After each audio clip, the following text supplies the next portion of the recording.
ഇപ്പോൾ നമ്മോടൊപ്പം സാമ്പത്തിക വിദഗ്ധ Shrimati doctor Mary George telephone ലൈനിൽ ചേരുന്നുണ്ട്. നമസ്കാരം ശ്രീമതി ഡോക്ടർ മേരി ജോർജ്.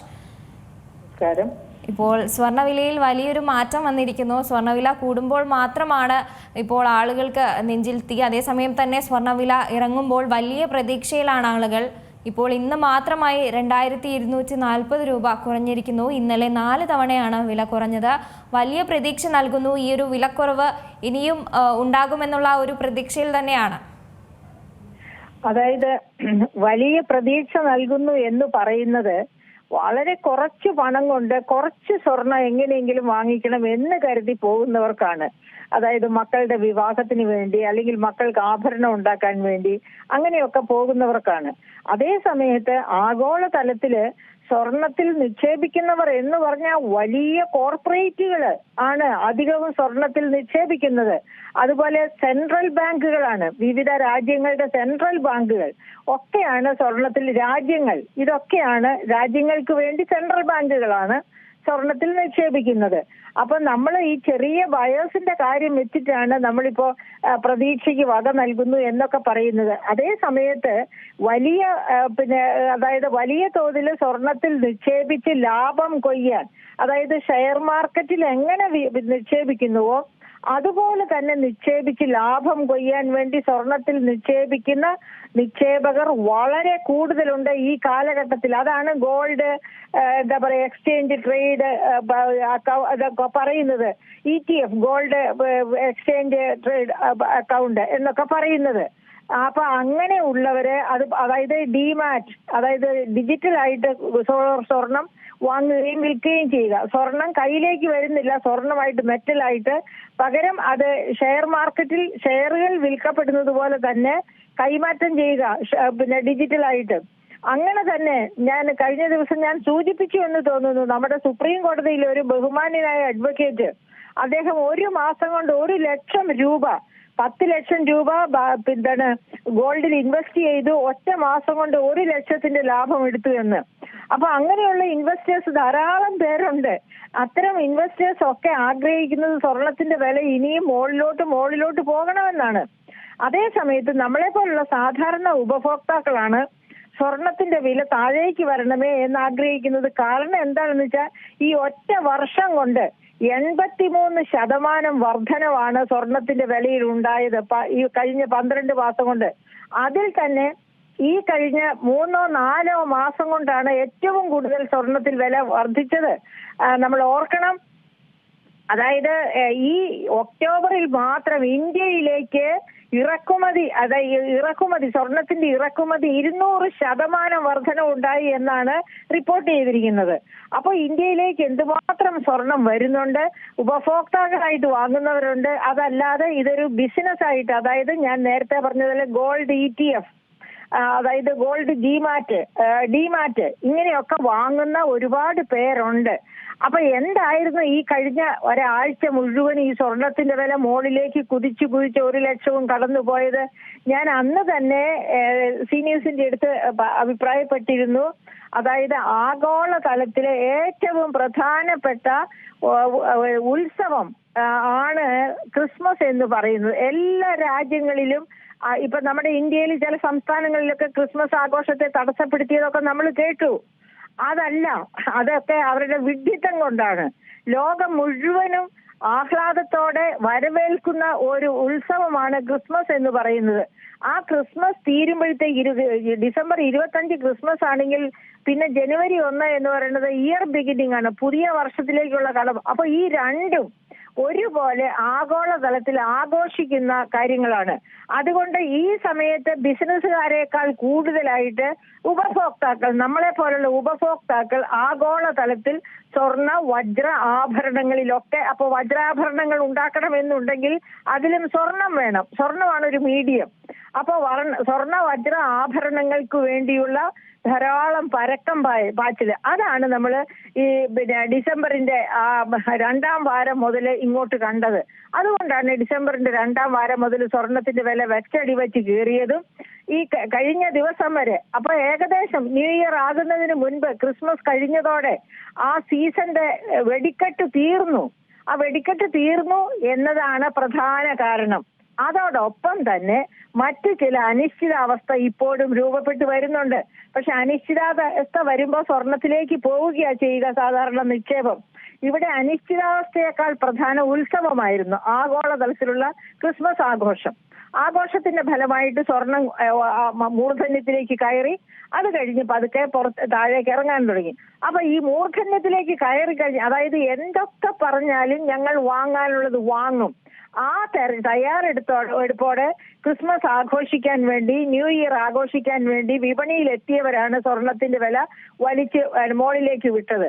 അതോടൊപ്പം ആസക്തി തീർന്നു, അതിനുവേണ്ടി വാങ്ങേണ്ടതൊക്കെ കഴിഞ്ഞു. അപ്പൊ അത് കഴിഞ്ഞപ്പോഴത്തേക്കും മറ്റ് ആഗോള തലത്തിലുള്ള തരംഗങ്ങൾ, ഉദാഹരണത്തിന് നമ്മൾ കണ്ടു, പുതിന്റെ എതിർപ്പിനെ വകവയ്ക്കാതെ തന്നെ നമ്മുടെ മറ്റേ സെലൻസ്കി ട്രംപിനെ കാണാൻ പോകുന്നു. അപ്പോ സെലൻസ്കി യൂറോപ്യൻ യൂണിയന്റെയും US-ന്റെയും ഒക്കെ സഹകരണം വിചാരിക്കുന്നു. പക്ഷേ അപ്പോ പുതിൻ എന്താണ് പറഞ്ഞത്? ഒരു കാരണവശാലും ഞങ്ങൾ വെട്ടിപ്പിടിച്ച ഭാഗങ്ങൾ വിട്ടുതരില്ല. ട്രംപിന്റെയും അതുപോലെ തന്നെ യൂറോപ്യൻ യൂണിയന്റെയും താല്പര്യം അനുസരിച്ച് ഞങ്ങള് ഇയാളുമായിട്ട്, അതായത് സെലൻസ്കിയുമായിട്ട് ഒരു ഇതിന് തയ്യാറല്ല എന്നാണ് പറഞ്ഞത്. അപ്പൊ വീണ്ടും ഒരു കാർമേഘം ഉരുണ്ടുകൂടി തുടങ്ങിയിരിക്കുന്നു. പക്ഷെ ആ കാർമേഘം ഉരുണ്ടുകൂടിയതിന്റെ ഇമ്പാക്ട് വരുമ്പോൾ വീണ്ടും സ്വർണത്തിലേക്ക് വില കൂടും. അതിന്റെ ഇമ്പാക്ട് വന്നിട്ടില്ല. അപ്പൊ സ്വർണത്തിന്റെ വില കുറയാനുണ്ടായ പ്രധാനപ്പെട്ട കാരണം ഉത്സവം കഴിഞ്ഞു. ഇനി ഇപ്പൊ പ്രധാനമായിട്ട് ആഗോളതലത്തിൽ ചർച്ച ചെയ്യപ്പെടേണ്ടത് അമേരിക്ക ഇന്ത്യയുടെ മേൽ ചുമത്തിയിരിക്കുന്ന 50% ചുങ്കം എന്ന് കുറയ്ക്കും. അതുപോലെ അമേരിക്ക ചൈനയുടെ മേൽ ചാർത്തിയിരിക്കുന്ന 500% ചുങ്കം അതെന്ന് കുറയ്ക്കും.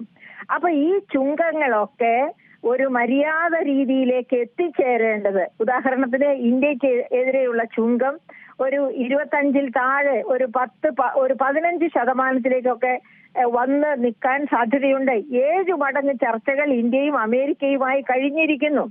അപ്പൊ ആ സമയത്ത് ആ ചർച്ചയുടെ പരിസമാപ്തി എന്ന വണ്ണം ഈ ജനുവരി ആദ്യ വാരമോ അല്ലെങ്കിൽ ഡിസംബർ തീരുന്നതിന് മുൻപോ ഒരു ട്രീറ്റി, അതായത് US-ഉം ഇന്ത്യയും തമ്മിൽ ഒരു കരാർ ഉണ്ടാകും. അങ്ങനെ നമ്മുടെ താരിഫ് 50%-ൽ നിന്ന് ഒരു മര്യാദ രീതിയിലേക്ക് താഴെ കൊണ്ടുവന്ന് സെറ്റിൽ ചെയ്യുമെന്ന് നമുക്ക് പ്രതീക്ഷിക്കാം. നമ്മൾ അങ്ങനെ പ്രതീക്ഷിക്കണം, അതിനനുസരിച്ച് പ്രവർത്തിക്കണം. കാരണം അമേരിക്ക നമ്മുടെ മേൽ ചുങ്കം ചുമത്തുമ്പോൾ നാം ഓർക്കണം, നമ്മുടെ ഏറ്റവും വലിയ ബയറാണ് അമേരിക്ക. അപ്പൊ ഈ സ്വർണ്ണ വജ്ര ആഭരണങ്ങൾ, തുകൽ ഉൽപ്പന്നങ്ങൾ, വസ്ത്രങ്ങൾ, അങ്ങനെ നിങ്ങൾ അമേരിക്കയിൽ ചെന്നിട്ട് അവിടുത്തെ ഒരു വലിയ ഒരു ഷോപ്പിങ്ങിന് പോവുക, നിങ്ങളൊരു ബെഡ്ഷീറ്റ് വാങ്ങണമെന്ന് വിചാരിക്കുക, ഇന്ത്യ മെയ്ഡ് ബെഡ്ഷീറ്റാണ് നിങ്ങൾക്ക് അവിടെ വാങ്ങാൻ കിട്ടുക. ഏറ്റവും കൂടുതൽ ബ്രാൻഡ്സ്, ഏറ്റവും നല്ല ക്വാളിറ്റി, അതുപോലെ തുകൽ ഉൽപ്പന്നങ്ങൾ, അതുപോലെ ഗോൾഡ്, സ്വർണ്ണ വജ്ര ആഭരണങ്ങൾ, ഒരുപാട് ഇന്ത്യക്കാർ അവിടെ ഉണ്ട്. അത് മാത്രവുമല്ല അമേരിക്ക ഒരു റിച്ച് ഇക്കോണമിയാണ്. അതുകൊണ്ട് തന്നെ അവർക്ക് ഈ പറയപ്പെട്ട ആഭരണങ്ങളും വില കൂടിയ ഉൽപ്പന്നങ്ങളും ഒക്കെ വാങ്ങാൻ കേൾപ്പുണ്ട്. അപ്പൊ ഇന്ത്യയുടെ ഒരുപാട് പ്രൊഡ്യൂസേഴ്സ് വസ്ത്ര വ്യാപാര മേഖലയിലാകട്ടെ, തുകൽ ഉൽപ്പന്നങ്ങളുടെ മേഖലയിലാകട്ടെ, സ്വർണ്ണ ആഭരണങ്ങളുടെ മേഖലയിലായിട്ട് അമേരിക്കയ്ക്ക് വേണ്ടി ഡിസൈൻ ചെയ്ത് സാധനങ്ങൾ ഉൽപ്പാദിപ്പിക്കുന്നുണ്ട്.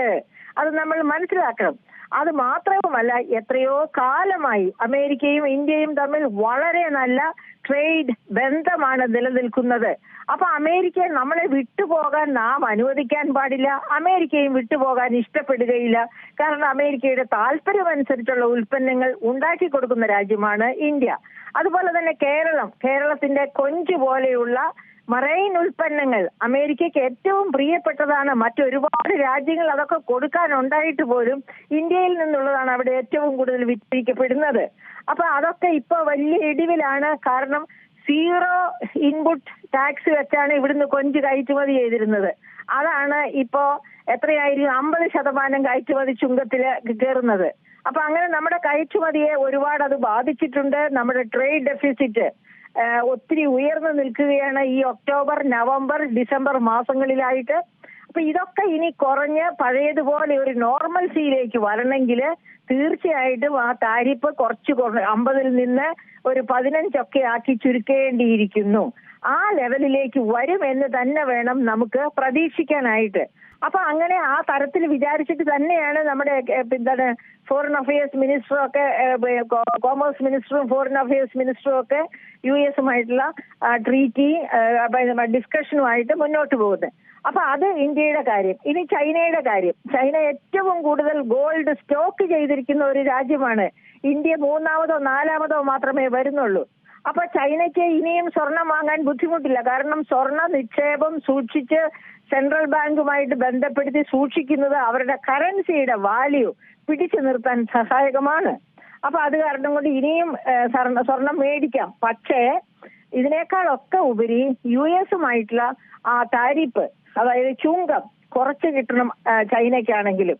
അങ്ങനെ ആഗോള തലത്തില് ഇപ്പൊ അത് അമേരിക്ക അതിനുവേണ്ടി മുമ്പോട്ട് വരും. കാരണം ആഗോള തലത്തിൽ എല്ലാവരും കുറ്റപ്പെടുത്തുന്നത്, പേടിയുണ്ട് പല രാജ്യങ്ങൾക്കും ട്രംപിനെ കുറ്റപ്പെടുത്താൻ, പക്ഷെ എല്ലാവരും കുറ്റപ്പെടുത്തുന്നത് ശരിക്കും ട്രംപിനെ തന്നെയാണ്. ട്രംപിന്റെ അമേരിക്കയെ വലുതാക്കുക എന്നുള്ള ആ ചിന്തയോടുകൂടി വന്ന് ആവശ്യമില്ലാത്ത ചുങ്ക രാജാവായിട്ട് പണ്ട് ആദ്യത്തെ പ്രാവശ്യം 2016 ട്രംപ് പ്രസിഡന്റ് ആയിരിക്കുമ്പോൾ ഇന്ത്യയെയാണ് ചുങ്ക രാജാവ് എന്ന് പറഞ്ഞത്. അതേ സമയത്ത് ഇപ്പോ ഈ അമേരിക്കയാണ് ചുങ്ക രാജാവായിട്ട് കളിക്കുന്നത്. അപ്പൊ അതിന്റെ പ്രതികരണങ്ങള്, അതിന്റെ ആഫ്റ്റർ ഇഫക്റ്റ് ആയിട്ട് വരുന്ന എന്താ പറയുക തൊഴിലില്ലായ്മ, ഇതൊക്കെ അമേരിക്കയിൽ കൂടി വരികയാണ്. അപ്പൊ അമേരിക്കൻ ഡോളർ വീണ്ടും ഫെഡറൽ റിസർവിന്റെ പലിശ കുറച്ചേക്കാം. അങ്ങനെ പലിശ കുറയ്ക്കുകയാണെങ്കിൽ വീണ്ടും ഡോളർ ശക്തി കുറയും. അപ്പൊ വീണ്ടും സ്വർണത്തിലേക്ക് നിക്ഷേപം വരും, സ്വർണത്തിന്റെ വില പിന്നെയും പൊങ്ങും. അപ്പൊ അങ്ങനെ നമ്മള് സ്വർണത്തിന്റെ വില ഈ കഴിഞ്ഞ ഒറ്റ വർഷം കൊണ്ട് 83% ഉയർന്നു എന്ന് പറയുന്നിടത്ത് നിന്ന് ആ പഴയ തുടക്കത്തിലേക്ക്, അതായത് ജാനുവരിയിൽ ഉണ്ടായിരുന്ന 64,000 രൂപയിലേക്ക് ഇനി തിരിച്ചെത്തുമെന്ന് പ്രതീക്ഷിക്കേണ്ട. പക്ഷേ തീർച്ചയായിട്ടും 1 ലക്ഷത്തിന് താഴെ ഒരു 70,000 ഇല്ലെങ്കിൽ 85,000 ഈ തരത്തിലൊക്കെ ഇത് താഴേക്ക് എത്തും. അത് എത്ര കാലം കൊണ്ട്? ട്രംപ് ഭരണം വിടുന്നതിന് മുൻപ് തന്നെ അങ്ങനെ ഒരു രീതിയിലേക്ക് സ്വർണത്തിന്റെ വില താഴുമെന്ന് തന്നെയാണ് എന്നെ പോലെയുള്ളവർ വിശ്വസിക്കുന്നത്. കാരണം ട്രംപിന് ഈ ചുങ്ക രാജാവിന്റെ പദവി പിടിച്ചു നിർത്തി ഭരണം മുന്നോട്ട് കൊണ്ടുപോകാൻ പറ്റില്ല. ആഗോള തലത്തിൽ ഇരുണ്ടു കൂടുന്ന കാർമേഘങ്ങൾ അയാളെ തളർത്തും. അപ്പൊ അത് കാരണം അയാൾ ചുങ്ക രാജാവാകാതെ ചുങ്കം വെട്ടി കുറയ്ക്കാൻ തയ്യാറാകും.